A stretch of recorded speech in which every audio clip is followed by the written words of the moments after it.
एक 7 साल की बच्ची रोते हुए बिलखते हुए अपने घर पहुंचती है, खून में लथपथ, बहुत खून बह रहा था। घर जाती है तो उसकी माँ उससे पूछती है, बेटा क्या हुआ, क्या दिक्कत हुई? तो वो बताती है कि मेरे साथ कुछ इस तरह का गलत हुआ है और करने वाले जो हैं वो मेरे अंकल हैं, पारिवारिक जो होते हैं, कुटुंब का कह लीजिए, वो हैं। सुन करके उसकी माँ की जो है ना पैरों तले से ज़मीन खिसक जाती है कि आखिर ये क्या हुआ। दोस्तों नमस्कार, मैं दीपक कुमार आपका एक बार फिर आप तमाम लोगों का मैं स्वागत करता हूं आपके अपने चैनल डीके गुड बुक में। साथियों, ये आज स्टोरी है और ये सच्ची घटना पर आधारित है। कहने को तो इसे काफ़ी साल हो गए हैं, 18-19 के आसपास की घटना है, लेकिन जब भी मैं इसके बारे में सोचता हूँ ये बिल्कुल मुझे तरोताज़ा दिखाई देती है कि जैसे कल की ही बात हो। कारण ये है कि जिस तरह से इस पूरे कारनामे को अंजाम दिया गया, छोटी सी एक बच्ची 6.5-7 साल की, उसके साथ में सेक्सुअल हरेसमेंट कराया गया, उसके बारे में जब मैं मंथन करता हूँ तो मतलब रूह कांप जाती है। और बाद में हुआ भी क्या, वो जिसने दरिंदगी की वो भी उसी परिवार का, जिस बच्ची के साथ में दरिंदगी की गई वो भी उसी परिवार की। तो परिवार की इज्जत बेकार ना हो, इज्जत बिना मतलब ना उड़े, तो इसलिए घर के लोगों ने बैठ करके ही आपसी समझौता कर लिया। कहा यह भी जाता है कि कुछ पैसे वैसे दिए गए और फैसला कर लिया। दोस्तों आप खुद बताइए, क्या इस तरह का कृत्य करने वालों की जगह समाज में है या नहीं है? मेरा ओपिनियन अगर आप जाने तो मेरे हिसाब से तो बिल्कुल नहीं है। चाहे वो रिश्तेदार हो, चाहे वो घर का हो, चाहे वो सगा हो या पराया हो, जो भी इस तरह से सेक्सुअल हरेसमेंट कर रहा है छोटी छोटी अबोध बच्चियों के साथ, उसकी सिर्फ एक ही जगह है और वो है जेल। उसके बाद में जो हमारा जुडिशरी है उसके हिसाब से वो धारा वगैरह जो भी लगती है लगा करके उसको जेल भेजने का काम करते हैं। सही जगह ऐसे व्यक्ति की जेल ही है। आप लोगों के हिसाब से क्या है वो भी बताना। कहानी को स्टार्ट करूं उससे पहले बता दूं कि आज कहानी के 2 पहलू मैं आपको दिखाऊंगा। पहला पहलू में वो, जैसा आपने शुरू में देखा कि एक 25-26 साल का युवक एक बच्ची के साथ में गलत काम करता है, सेक्सुअली हरेसमेंट करता है, और कैसे फिर उस लड़के को उसी परिवार के लोग बचा लेते हैं। रिपोर्ट दर्ज तक नहीं होती इस केस में, कोई एफआईआर नहीं, बस आपस में समझौता कर लिया। एक तो ये हुआ। एक दूसरी और घटना मैं आप लोगों को बताना चाहता हूँ कि जब मैंने बिल्कुल अपनी नज़रों से किसी के साथ सेक्सुअल हरेसमेंट होते हुए देखा, छोटी बच्चों की, जो छोटी सी बच्ची थी 12-13 साल की, आप मान लीजिए, ये सीन मैंने अपनी नज़रों से देखा, अपनी इन्हीं आँखों से देखा, तो मैं बिल्कुल सही से मैं आपको बता सकता हूँ कि आखिर हुआ क्या था उस दिन। दोस्तों सबसे पहले अगर आप इस वीडियो पे हैं तो प्लीज़ इसको पूरा देख लो, क्योंकि 1.5 GB जो डेटा हमें डेली मिलता है ना, वो कहाँ खर्च हो रहा है वो आप बेहतर समझते हैं। क्योंकि सही चीज़ों को सुनने के लिए, एक्सेप्ट करने के लिए हमारे पास टाइम नहीं है। हमें क्या चाहिए? हमें चाहिए मसाले वाला वो वीडियो जिस पर लड़कियाँ बेहुदा तरीके से डांस कर रही है और फालतू फूहड़ तरीके से अपने अंग प्रदर्शन कर रही हैं, हमें वो चाहिए। लेकिन दोस्तों उस चीज़ से मिलता क्या है? वैसी मानसिकता बन जाती है और बच्चे फिर उसी चीज़ को कॉपी करते हैं। तो अगर आप इस चीज़ पर, इस वीडियो पर हैं तो प्लीज़ मेरी रिक्वेस्ट है आपसे पर्सनली, आप इसको पूरा देख लीजिएगा। अच्छा अगर लगे तो बाद में शेयर सवा शेयर जो करना कर लियो, तुम्हारी मर्जी अपनी खुद की। मेरा कोई ऐसा प्रेशर नहीं है, क्योंकि मुझे मतलब नहीं है, जितने सब्सक्राइबर हैं बहुत हैं, ठीक है। अच्छे लोगों की एक कम्युनिटी है, मैं कह सकता हूँ कि इस चैनल को सब्सक्राइब करने वालों की एक अच्छी कम्युनिटी मेरे साथ है। 400-500 लोग जो हैं बहुत हैं, उन्हीं से काम चल जाएगा, कोई दिक्कत नहीं। जैसे जैसे मैंने उस कृत्य को देखा अपनी आंखों से तो मेरी रूह कांप गई। मुझे लगा यार ऐसे कैसे हो सकता है? कोई अधेड़ उम्र का व्यक्ति, 45 साल का, 40-45 साल का व्यक्ति इस तरह से बच्चों को कैसे यार हरेसमेंट कर सकता है? ये तो सही नहीं है। और जब मैंने उससे पूछा कि यार तुम ये सब गलत कर रहे हो, तो उसने कहा अरे कोई गलत नहीं है और वो बालक नहीं है, वो सब जानती है। अच्छा जी, 12-13 साल का बच्चा, चलो ठीक है, सब जानता, तो इसका मतलब क्या हुआ? इसका मतलब क्या हुआ कि भाई वो, मतलब क्या कहूँ अब मैं। तो कहानी पहली वाली विस्तार से शुरू करता हूँ, जहाँ एक छोटी सी बच्ची का सेक्सुअल हरेसमेंट किया गया और उसी के परिवार के एक लड़के ने किया। दोस्तों अब से 2019 या 18 की घटना है। एक लड़की खून से लथपथ, एक बच्ची 6.5-7 साल की अपने घर पहुँचती है। माँ उसे देखती है वो बदहवास हालत में, उसको कि बेटा क्या हुआ? तो रो रही थी बच्ची, कुछ जवाब भी नहीं दे पा रही थी क्योंकि वो अपने होश हवास में थी नहीं। उसके साथ में दरिंदगी की गई थी। पहली नज़र में साफ दिख रहा था कि इसके साथ में दरिंदगी की गई है। किया किसने कुछ पता नहीं चल रहा था। बच्ची से बार बार पूछा गया कि बेटा ये सब किसने किया तुम्हारे साथ, कौन था वो? तो उसने बताया कि वो वाले अंकल थे। दोस्तों सबसे पहली बात मैं बता दूं, ना तो मैं यहाँ किसी सस्पेक्ट जो है ना उसका नाम लूँगा, ना बच्ची का नाम लूँगा, और ना ही उस गांव या शहर का नाम लूँगा जहाँ की ये घटना है। कारण क्या है? कारण ये है कि मैं उनको डिस्क्लोज़ करना नहीं चाहता। इस कहानी के माध्यम से आप लोगों को कुछ बताना चाहता हूँ। मेरा मकसद उनको डिस्क्लोज़ करना नहीं है, उनको डाउनफॉल करना नहीं है। मेरा मकसद है आप लोगों तक ये सच्ची घटना जाए, ताकि आप अवेयर हो जाएं, सावधान हो जाएं। ठीक है ना? जो लोग अच्छा काम करते हैं, जिनकी अच्छी वीडियो लगती है मुझे, वो समाज में कुछ परिवर्तित कर सकते हैं, मैं उनका नाम डिस्क्लोज़ करता हूँ बड़े गर्व के साथ, लेकिन इसका नहीं करूँगा। ठीक है? क्योंकि एक बच्ची की ज़िंदगी का सवाल है और एक परिवार की भी इज़्ज़त और आबरू का सवाल है। तो जब उस बच्ची से बार बार पूछा जाता है, वो बताती है कि मेरे जो वो अंकल हैं फला, उन्होंने ये सब किया। एक तनातनी का माहौल हो गया घर में, बात फैल गई आपस में। और जैसे पूरे परिवार को पता चला, जिसकी बच्ची थी वो रिपोर्ट दर्ज करने के लिए जा रहे थे, लेकिन आपसी समझौते में, जैसे अक्सर गांव में पंचायतें होती हैं, घर घर के लोगों ने बैठ करके उस लड़के को भी बीच में बैठा करके एक फाइनली समझौता कर लिया कि चलो घर की बात है, जो हुआ उस पर मिट्टी डालो और आगे से ऐसा नहीं होगा, ये हम जिम्मेदारी लेते हैं। तो रिपोर्ट दर्ज भी नहीं हुई, कोई सज़ा भी उस दरिंदे को नहीं हुई। मुझे आप एक चीज़ बताइए, अगर कोई इस तरह से सेक्सुअल हैरेसमेंट करता है, क्या उसकी इतनी सी सज़ा है बस कि आपस में बैठ करके मामले को सॉर्ट आउट कर लो, कुछ पैसे ले लो? भाई एक बच्ची का जीवन बर्बाद कर दिया उसने, तो उसको भी उसके किए की सज़ा मिलनी चाहिए। मेरे हिसाब से गांव वाले जब इस तरह का कोई फ़ैसला अपने आप ही कर लेते हैं, तो एक कानून के ख़िलाफ़ जो ना एक खिलवाड़ हो जाता है फिर, क्योंकि ये काम कानून का है, हमारा नहीं है। अगर कोई गलत करता है तो गलत के लिए सज़ा कानून में है, किसी और में नहीं है। छोटे मोटे मसले लड़ाई झगड़े के आपस में बैठ करके सुलटा लेते हैं, बहुत बढ़िया बात है, ठीक है, उसमें कोई ऐसी दिक्कत नहीं है। लेकिन यहाँ किसी बच्ची की ज़िंदगी का सवाल था, ये नहीं करना चाहिए था उनको। और वो लड़का चाहे आपके परिवार का, चाहे वो बाहर का, कहीं का भी है, उसका सिर्फ एकमात्र स्थान है और वो है जेल। इसके अलावा दूसरा कोई नहीं। वो दरिंदा है, वो तुम्हारा भाई है, मतलब कोई भी है, वो सिर्फ और सिर्फ दरिंदा है, वो इंसान हो नहीं सकता। और ऐसे इंसान को समाज में खुला छोड़ने का कोई लॉजिक भी नहीं बनता, क्योंकि जिस व्यक्ति ने एक बार कुछ कर लिया गलत, वो उसको कम तो कर सकता है, लेकिन पूरी तरह छोड़ नहीं सकता। कभी ना कभी उसके वो कहें तो कीड़े ज़ोर मारते ही हैं, वो फिर दोबारा से कुछ करेगा। कहते हैं ना, चोर चोरी से जाता है, हेरा फेरी से नहीं।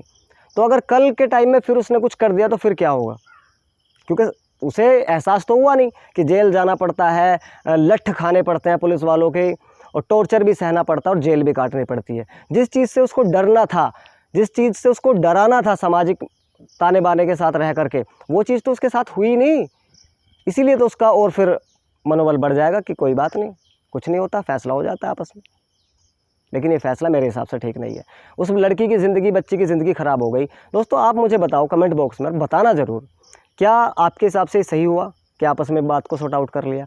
क्या उस लड़की की इज़्ज़त की कोई वैल्यू नहीं? क्या लाख 2 लाख 3 लाख रुपए ही उसकी वैल्यू रह गई कि घर वालों को पैसा दे दिया और बच्ची अबोध है तो वो कुछ समझेगी नहीं? क्या ये सही हुआ? आपकी क्या राय है, बताना मुझे ज़रूर।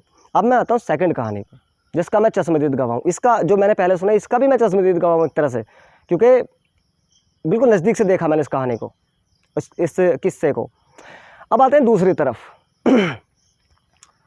एक व्यक्ति, कहने को तो दोस्त, हम कहीं गए हुए थे, मतलब हम कहीं गए हुए थे ना, मैं यहाँ पे अब उनका भी नाम डिस्क्लोज़ करूँगा, ना उस स्थान का डिस्क्लोज़ करूँगा, क्योंकि वो स्थान एक पवित्र स्थान है जहाँ पर हम गए थे।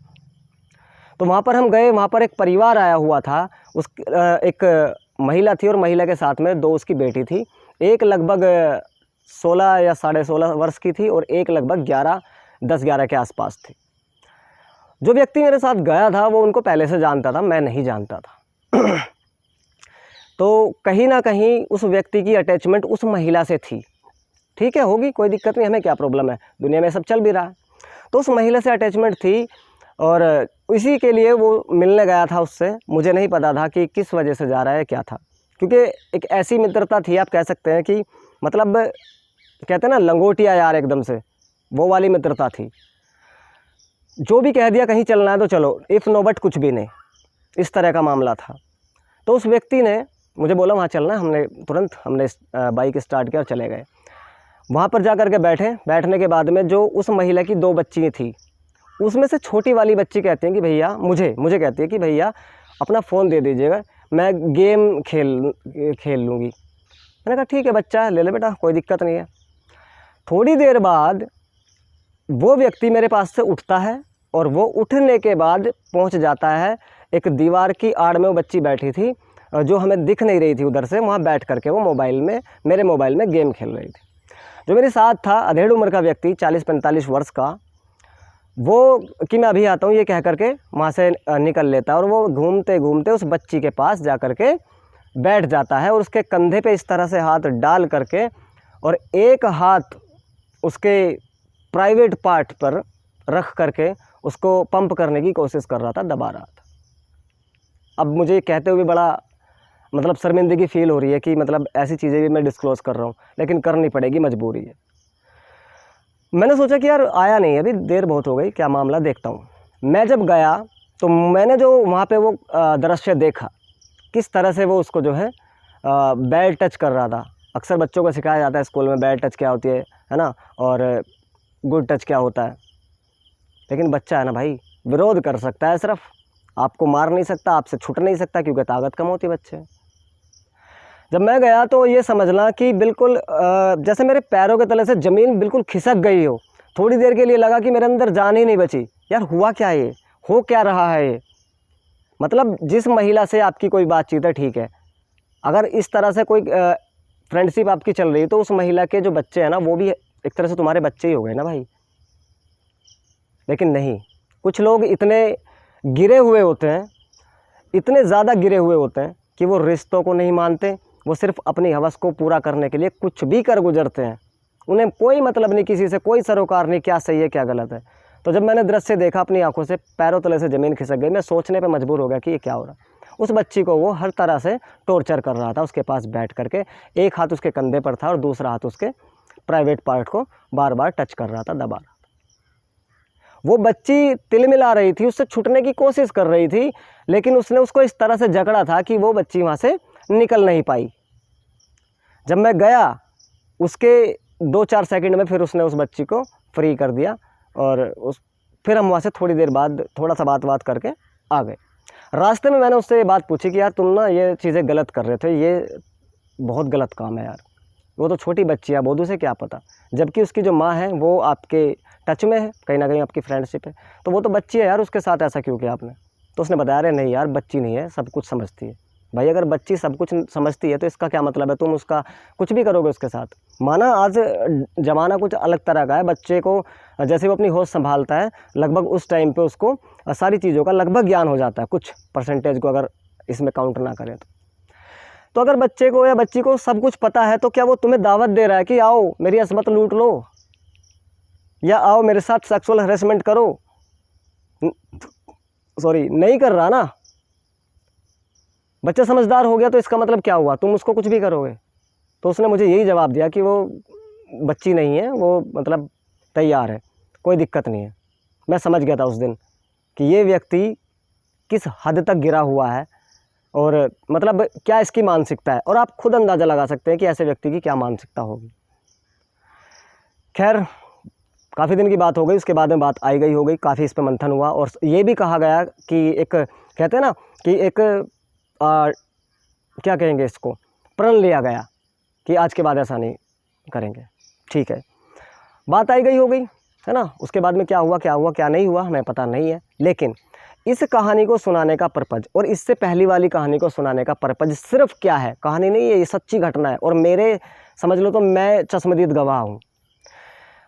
सुनाने का मकसद ये कि अगर आपके बच्चे कहीं पड़ोसी के पास या आपके कुटुंब में कह देते हैं, गांव में परिवार के पास कहीं भी खेल रहा है, लड़का है या लड़की है, तो उसको सिखाओ, उसको बताओ कि अगर इस तरह की चीज़ें आपको कोई मोरलाइज़ करता है तो वहाँ से तुरंत निकल जाओ। सही टच क्या है, गलत टच क्या है, ये सब चीज़ें उसको सिखाओ, ताकि किसी और बच्चे के साथ में इस तरह का घिनौना कृत्य ना हो।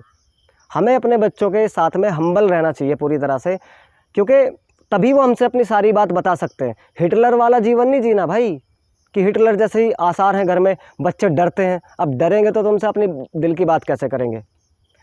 बच्चों के पतन का बहुत सारा कारण यही हो जाता है कि उनके साथ काफ़ी लंबे समय से हो रहा है, ये प्रताड़ना झेल रहे हैं, लेकिन वो इस चीज़ से डर जाता है कि मेरी माँ या मेरा जो पिताजी है वो बहुत गुस्से वाला है, तो न जाने मुझे क्या कर देगा। तो इसलिए बच्चों के सामने गुस्सा करना या हिटलर जैसे माहौल पैदा करना, ये भी एक कारण हो सकता है किसका, इस तरह की चीज़ों को, कृत्यों को बढ़ावा देने का। तो अपने बच्चों के साथ में हम्बल रहें। और मज़े की बात एक और बता दूं, आपके घर में जो व्यक्ति आ रहा है उसकी नज़रों को देख करके आप भांप जाइए, क्योंकि कुछ व्यक्ति ऐसे होते हैं जो घर में बुलाने लायक नहीं होते। तो उसके ऐसे लोगों की नज़रों से भी बचें। उन्हें मतलब नहीं है कि वो बच्ची है क्या है, दरिंदे बिल्कुल मुंह फाड़ के बैठे हुए हैं और हर कदम पर असमत लूटने के लिए बिल्कुल तैयार बैठे हैं। किसी को कोई खौफ नहीं है। बस हमें क्या करना है कि हमें थोड़ा सा अपने अंदर बदलाव लाना है। किस तरह का? एक तो बच्चों को अच्छी चीज़ें दिखाओ, थोड़ा समझाने का प्रयास करो। दूसरा, आपके मोबाइल में जो चैनल सब्सक्राइब हैं आपके ऑलरेडी, और जो फालतू फंड के हैं ना, अगर ज़िंदगी अपनी और अपने बच्चों की तुम सिक्योर चाहते हो तो उनको आज ही ख़त्म कर दो अपने मोबाइल से। और मोबाइल को इस तरह से सेट करो कि जब भी मोबाइल ऑन हो, नेट ऑन हो, तो उस पर जानकारी की चीज़ें आए जो हमें कुछ सिखा करके जाए, ना कि बेहुदा डांस आए। मेरे पास जितनी भी मेरी फैमिली है अपनी DK गुड बुक की, सब ऐसे ही व्यक्ति हैं जो सही चीज़ों को एक्सेप्ट करना चाहते हैं और करते भी हैं। इसीलिए तो कम्युनिटी नहीं बढ़ती जल्दी, क्योंकि हम लोगों को ज़्यादा मसाले वाला काम चाहिए। उसके व्यूज़ बढ़ते हैं, सब कुछ बढ़ता है। भाई मुझे मतलब नहीं है, तुम इसको सब्सक्राइब करो ना करो, जितने हैं चाहे वो छोड़ के चले जाओ, कोई फ़र्क नहीं पड़ता। बस एक आपसे गुजारिश मैं करना चाहता हूँ, इस वीडियो को आप शेयर कर सकते हैं। लाइक लुइक कुछ नहीं चाहिए, शेयर करो। क्यों शेयर करो? ताकि कहीं अगर इस तरह की चीज़ें हो रही हैं तो शायद वो टाइम से पहले रोक दी जाए। अपने बच्चों पर ध्यान रखने वाली जो बात है उसको थोड़ा सा हम और सीरियस ले लें, ये होना चाहिए। बस शेयर कर दो, बाकी कुछ मत करो, आपकी मर्जी है। अच्छा लगे तो कर लेना, कोई दिक्कत नहीं। इस तरह से असमत किसी की लूट ली गई बच्ची की, है ना, ताकि दूसरे वाले जो हमारे व्यूवर्स हैं वो थोड़ा सा सचेत हो जाए। और आपको उन लोगों से भी बचने की आवश्यकता है जो आपके घर में आते हैं। ज़रूरी नहीं कि आपका दोस्त है तो कुछ गलत नहीं करेगा। दोस्ती नाम का कोई वर्ड नहीं है आज की डेट में। लोग कहते हैं मुझ पे विश्वास नहीं है। जो व्यक्ति ये चीज़ कहता है कि मुझ पे विश्वास नहीं है, समझ लो विश्वास के लायक ही नहीं है। तो इसलिए हमारी खुद की ज़िंदगी है और हमें अपने हिसाब से चलानी है, किसी के कहने से नहीं। हमें ही अपने बच्चों पर ध्यान देना है। कोई और हमारे बच्चों पर ध्यान दे उससे पहले हम खुद ही ध्यान दें। कहते हैं ना, अपने आंसू खुद ही पोंछने पड़ते हैं, वरना दूसरा पोंछेगा तो सौदा करेगा। तो दोस्तों, आशा करता हूँ आपको कहानी ने काफ़ी कुछ सिखाया होगा और बहुत सारी चीज़ें आपके दिमाग में चल भी रही होंगी। तो अगर आपको अच्छा लगता है तो प्लीज़ इसको शेयर करना, बस वीडियो को। बाकी आगे मिलते हैं किसी और नए टॉपिक के साथ, और ऐसे ही टॉपिक के साथ जो आपको अवेयर करे, जो समाज में कुछ बदलाव लाने की कोशिश करे। धन्यवाद, थैंक यू सो मच। जल्दी मिलते हैं अगली बार, तब तक वेट करें। और जितनी भी हमारे DK गुड बुक पे जितनी भी वीडियो हैं, आप सबको अगर देखेंगे तो पाएंगे कि हर वीडियो में कुछ ना कुछ मैसेज है। गलत वीडियो यहाँ पर बनती नहीं है, चटखारे वाला मिर्च मसाला लगाकर पेश नहीं की जाती है। सामाजिक मुद्दों पे बात होती है सिर्फ। कॉमेडी में अगर आप जाना चाहते हैं तो हमारा दूसरा चैनल है हस्तिनापुर TV के नाम से। हंसना मस्ती मजाक भी ज़रूरी है लाइफ में, हर समय सीरियस नहीं रह सकते, लेकिन जहाँ सीरियस होने की बात है वहाँ आप सीरियस हो जाइए। जय Hind, thank you so much सुनने के लिए, देखने के लिए। शेयर करना वीडियो, और हम मिलते हैं आपको अगली वीडियो में। तब तक के लिए जय हिंद, जय भारत। अपना ख्याल रखें, सेफ रहें, सुरक्षित रहें।